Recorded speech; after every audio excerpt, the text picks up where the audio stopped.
Hello everyone and welcome back to the channel for the start of my sample playthrough of Rebel Raiders on the High Seas. Now, apologies, my phone's camera hasn't quite got the width to be able to take in the entirety of the map, which is a bit annoying, but what I've done since my last video is I set the game up again and I've played through until the start of the August 1862 game turn.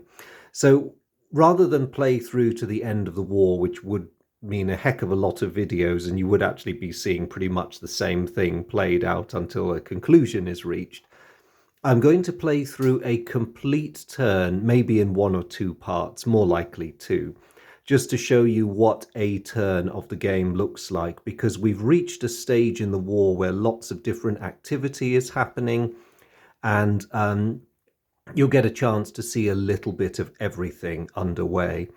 Um, so just to give you a sense of the strategic situation as it stands at the moment, because we have diverged a little bit from the established history of the Civil War, at least as we know it. So taking the Confederate perspective first, they have thus far done a reasonable job of trying to bar the entrance to the Mississippi and the other rivers which lead down into the heart of the Confederacy. But the Union did have a bit of a breakthrough in the spring 1862 turn. So our old friend Porter over there was able to get together a decently sized fleet in Cairo. And although the Confederates heavily reinforced Island Number 10, it did fall to the Union in a very heavily contested battle. The problem the Confederates have now is that because they made a forward defense of it and staked everything on holding Island Number 10, Memphis is pretty much naked and open, and that's a serious problem because that's a key victory city for the Confederacy. Um, Things are not so bad downriver. Vicksburg has been busy. They don't have any developed defences in the town, but they have successfully constructed an ironclad, which they're hoping will at least hold the Union at bay for some time. Now, over in the Eastern Theatre, General McClellan appears to have been a tiny bit more successful than anyone imagined, and the Union Army has, and I'm sure this is only temporary, but it's a problem too. They have managed to occupy Richmond, which is really not good news at all. They had a successful overland campaign, and there was a rather critical moment where the Confederate defense was winning until, somewhat out of historical sequence, but good for the Union, Grant took command at a critical moment and was able to secure a victory. The Confederates, meanwhile, have been pouring somewhat more effort than they did historically into shoring up the defences of the Gulf and Atlantic coasts. And in this area, they have been a bit more successful in that New Orleans is in no danger of falling. In fact, the Union hasn't even bothered trying to force an issue down here. They've been kept very busy just trying to secure the heavily defended ports on the Atlantic coast. Now, broadly speaking, the Confederates have been keeping the gates to the South Atlantic ports secured, Charleston, Savannah, St. Augustine. They've all been holding, and so has Key West. However, despite all the resources they've put in, the Confederacy can't be strong everywhere, and consequently, the Unions had a great deal of success. New Bern fell very early on in the game. And despite a rather spirited defense, Wilmington collapsed the previous turn. So the Confederacy is not really in a happy place at the moment. So as it is now their turn, they're going to have to take some remedial action. So the turn sequence, it's always Confederates first and then it's the Union. And the order of play is Confederate movement and combat actions, followed by the Confederates checking their supply situation. Thereafter, it's the Confederate build phase. And then once that's complete, they hand over to the Union. So they just want to have a look at their options, really. Now, there is something they've been holding in reserve because They were planning to use this good old Stonewall Jackson a bit later in the game, but because Richmond has fallen, and this is obviously a problem, they're going to play Stonewall Jackson to bring him into the game, and he is also going to find his good friend Bobby Lee, because they're going to have to do something.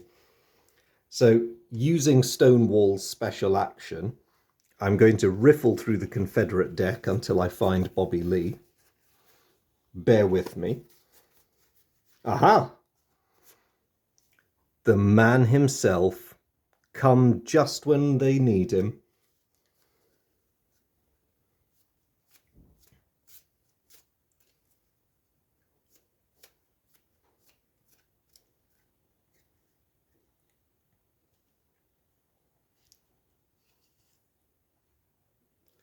So hopefully him and Stonewall will be able to relieve a beleaguered Richmond. I think you could argue that the Union hasn't occupied it completely, but they've done such a thorough job of fighting their way into the suburbs that the situation is desperate. It must have felt a bit like it did when the Peninsular Campaign was at its height. And Robert Lee is going to turn up at just the right moment.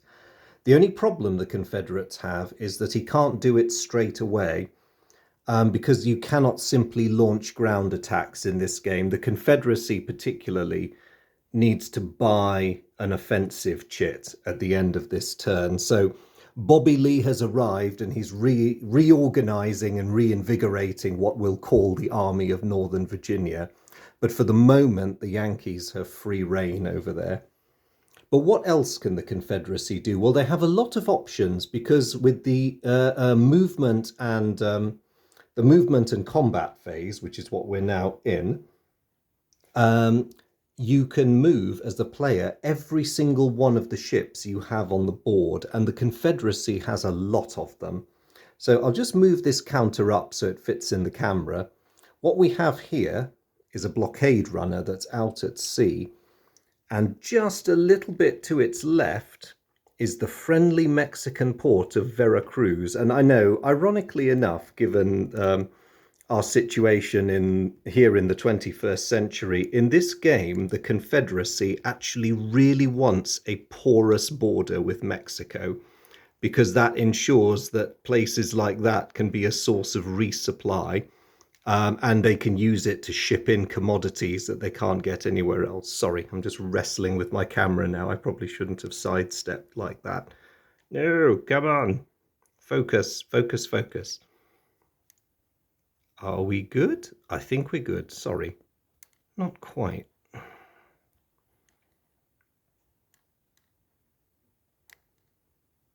Okay, that will have to do. So, there are no Union ships in that sea zone, and this blockade runner has got 8 movement points. So what it's going to do is it's going to nip into Veracruz for 1 movement point, load up some cargo for 2, nip back out to sea for 3, and then it's going to try and run straight into one of the ports here. That's its 4th movement point. I'm just going to leave a dice there as a reminder that it's used up 4. Because in entering the West Gulf Sea Zone, it's come across a Union screw sloop, or there is one in that area, at least. Is that going to focus for me? No, I don't think it is. Anyway, take my word for it. That's a Union screw sloop. So what that commerce raider, commerce raider? What am I saying? Blockade runner, sorry. What that blockade runner now has to do is make an evasion roll. Now, they always get a +2 bonus on account of their speed advantage. So this is going to be a competitive roll against the Union ship. Oh no, that was close. The Confederacy always wins ties in this game. So the Union ship really piled it on, but they weren't quite fast enough. And the Confederate has decided that it's going to run into Galveston. So 5 to enter the blockade zone, which also doubles as the approaches to the harbour. 6 to enter Galveston. 7 to unload the cargo, which gives the Confederacy a victory point. At the moment, they're at -5, so they could do with that. Now, they do have one last movement point, but to be honest, I'm going to keep them in harbour as the Confederate because all they do with that last movement point is get back out to sea, where they then become vulnerable to that Union warship. Far better, if you're short of movement points, to just stay in a defended harbour until next turn, because really you won't achieve all that much by heading out again. So having done that first one, I'm just going to work round the map, and every Confederate blockade runner is going to have a go. Now, at the moment, I'm afraid last turn was a bit of a bad one for the Confederacy. They lost 3 or 4 of their blockade runners out at sea, although equally they did have quite a few successful ones come in on the European run. But that was the only one that's present that was actually heading for a Gulf port. We do have one hiding at Key West that is tempted to make a run, but again, there's a Union screw sloop right there, so they're going to have to chance it. So they're going to go 1, 2, they've entered the zone, so let's have another competitive dice roll. Oh, easy. The Confederates outrun them without a problem. Now, where to go? They're not going to risk the run to Europe because there's quite a few Union warships in the way there. But what they're going to do is just dash over to Nassau. So 1, 2, 3, 4. Load your cargo for 5.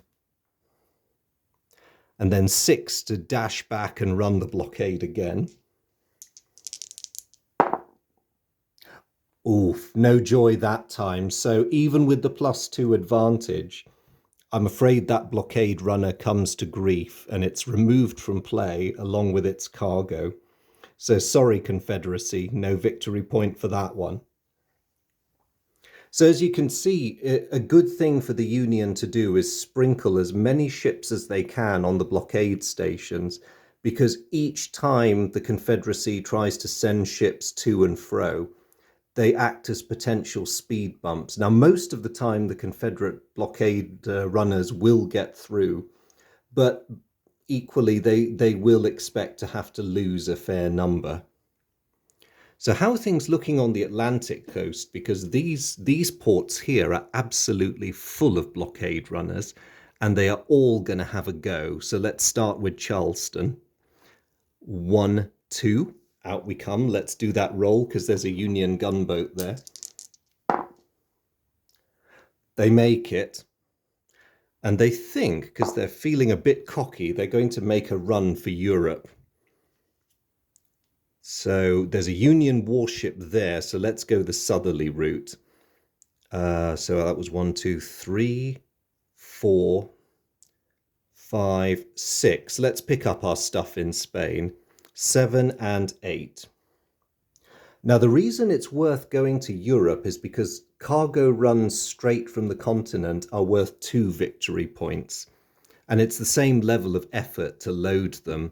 So that, as far as the Confederacy is concerned, is a worthwhile investment, even though you have to spend more movement points getting there.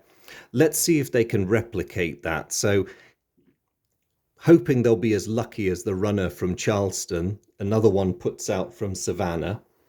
The US Navy is lying in wait. Ooh, just. The Confederates get a tie, so they get away with it.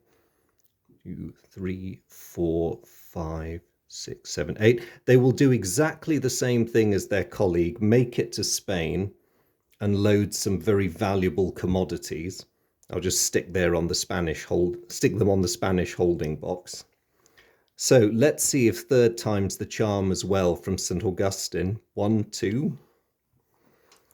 Will the rather frustrated Union squadron get lucky? Oh, they do. Something had to give at some point. So the poor blockade runner from St. Augustine is caught and either captured or sunk, but either way is out of play. The Confederates have no more blockade runners in port that side. However, they did start the turn with one in Spain. It hadn't loaded any cargo yet, but it's going to now. So I just need to pop one out. As in, pop a counter out of the out of the tree. Come here. So the one that started in Spain, it had made it there last turn, loads its cargo for 1 movement point, then 1 to leave Spain, 2... maybe they should try the North Atlantic route, actually. That might be easier. Yes, they're going to try and make a run for Norfolk. So 1, 2, 3. They'll have to run past the Union ships off the Chesapeake. And they do it. So 1, 2, 3, 4. So 5 to get into Norfolk. 6 movement points sees them unload their cargo for 2 Confederate victory points. But they're not going to put out again because, as with their colleagues down in Galveston, all they'd be able to do is make it back past Chesapeake Bay, and it's not really worth the risk because they'd be leaving themselves open to the depredations of the Yankee Navy. So they're going to leave that. So that's all the Confederate blockade runners. Now, in addition to those, the Confederacy has a number of raiders at sea. They've got one in South American waters, another one in the mid-Atlantic, another one in African waters, and another one in the Indian Ocean, slightly off camera, but it's just another sea zone. None of them are under any immediate threat, except for the one at mid-Atlantic that has a Union screw sloop hunting for it. So if it tried to conduct raids in the mid-Atlantic, it would have to try and dodge that ship first. So what they're going to do is they're going to play it safe. They're actually going to leave the zone. If you're just leaving a zone, you can do so without triggering a search. So they are going to head all the way out towards the Canary Islands to see whether they can find some rich pickings there. And then they are going, so 2 movement points gets them from mid-Atlantic to the Canaries. Raiders have 6 movement points, so they've got 4 left to spend. It costs 2 to search an area, but you can spend another 2 to either roll another dice, or you can get a +1 to your dice roll. It's basically different sort of odds playing. The raider decides it's going to use all its remaining movement points to get itself a +1 on the dice roll. So it's got a 4. And consulting the raiding table, a 4 gives the Confederacy, or +1 for 5, gives the Confederacy a victory point. So reasonable pickings of merchant ships off the Canaries. The one in African waters is going to do the same thing, but because it's not moving at all, it's going to cash in all its movement points to give it a +2 to the dice roll. Ooh, blimey, you can't go above 6. But that is very rich pickings off African waters, so that gives the Confederacy another 2 victory points. We'll just adjust their total there.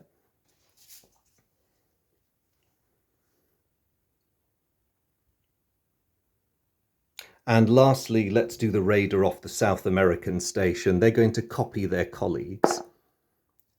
So they get brought up to 4 with a +2, just staying in place and hunting for shipping. That's another VP. Now there is one other Confederate raider on the board, and it's in the Indian Ocean. And it's tempted to try making a run for the Pacific, which is a long journey, but the whaling grounds are located there. And it would be worth trying to get past the Union patrols, because hunting in the whaling grounds, as I can show you from the chart, will get the Confederacy a lot more points than doing the regular searches. So they're going to make a dash for it past the Union patrols. And they succeed, and they make it to the whaling grounds, but that uses up most of their movement points. They've got just enough to conduct a search, which they're going to roll for. Oh my goodness, that was lucky. So their mad dash all the way from the Indian Ocean into the Pacific has netted the Confederacy two solid victory points. Their raiders have done very well. So, looking at the situation on the map, there's not much else the Confederates can do besides raid and conduct their blockade running operations, which they've just completed for this turn. What they are going to do, though, because of the serious threat to Memphis, is they are going to redeploy their ironclad from send it upriver to Memphis, so at least there's a modicum of defense up there. But aside from that, in terms of naval mobility, they really don't have any options. So now we will go to the build phase. The Confederates have 5 build points every turn. Normally, Richmond and Atlanta will give them a free gun battery, but because Richmond's arsenal has been raised in the fighting, they only potentially get the free battery for Atlanta. They also have to decide whether they need to buy more blockade runners or more gunboats. Everything has a cost in build points, and again, the Confederacy has only got 5. And so they'll have a very difficult shopping list that they've got to run through off this table. To make life even more painful for them, they have to roll a dice and take away that number of victory points during their supply phase, which happens at the same time. So they lose a VP. What this represents is the wear and tear of warfare on the Confederacy's rather sketchy infrastructure. So they still have 5 build points, but they only have 3 victory points. The Confederacy, at need, can convert victory points into build points, but with only 3, that's not enough to buy them anything. So their only chance really is to see what they can best spend this money on. Now, if I were the Confederates, I mean, they still get a battery every turn. Might be worth buying another ironclad. That costs them a build point plus a battery. So instead of deploying that battery that Atlanta produced for them, they're going to sacrifice it and use a build point to begin construction of an ironclad. Now, ironclads, being the big complicated ships they are, they don't get placed on the board immediately. They have to be placed 1 turn ahead. So the Confederates will be able to deploy their new ironclad at the end of the December 1862 turn. They still have 4 build points left. And again, looking at their options, cost versus time to build, they are thinking they might buy another raider. They'll have to sacrifice a victory point and spend a build point to buy it, but that might be worth doing. So another raider it is. Raiders can be built in Europe, which could be very handy. They'll do a bit of a dirty underhand deal with, I don't know, maybe a French shipyard this time to see if they can build a useful ship for them. And their very last ones, they'll put into buying 3 more blockade runners for next turn. It only costs them the 1 build point each. So with the purchases complete, that is the end of the Confederacy's turn. And when we come back, we shall see what the Union does in response to this. Thank you very much for following this one, guys, and I will see you again very, very shortly when I record and upload part 2 of this turn. But as always, much appreciate your company. This is proving great fun for me. I'm really enjoying this game so far, and I hope you have enjoyed it too and found it useful. See you again soon. Take care. Bye.